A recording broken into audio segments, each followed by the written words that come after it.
क्या चाहती बदी है? तोहफा चाहती बदी है, लिखा उत्ते करना।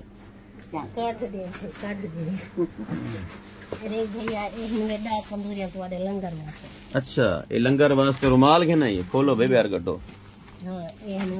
ये छब्या, ठीक है। घर बने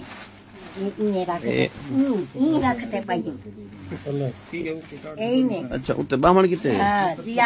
अच्छा, मैं समझे अम्मा मेरे कदर टोपी की वधी है।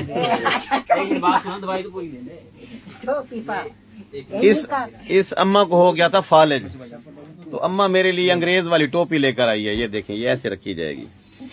ठीक है, सोना लगता पिया शरीको को ढेर तकलीफ थी है। तो ब्रेक वाला काला लगता था ना। अम्मा तेरी मेहरबानी। क्या हाल है तेरा?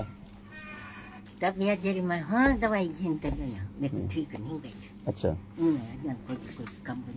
बस कंबनी दी री वाली मुकेंदा पिया ना, सिर हो सी ना दर्द हो सी ताए हुन बाकी क्या देखने दुनिया। दोतरे परोतरे झरोतरे देख के नहीं हुन तू अग्गा दी सोच। तू मरना गति वधी हर वाले आदमी सारी हैं।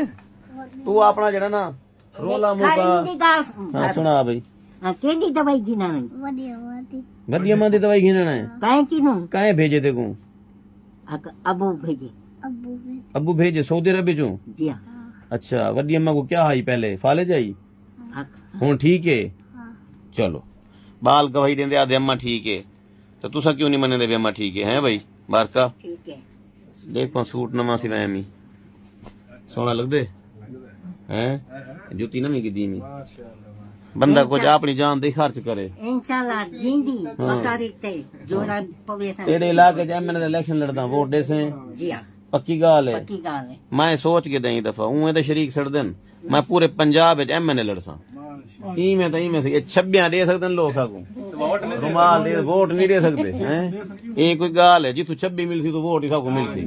असा बीज ऐसा वेसू लोग प्यार करे संसार नाल। ठीक ठीक या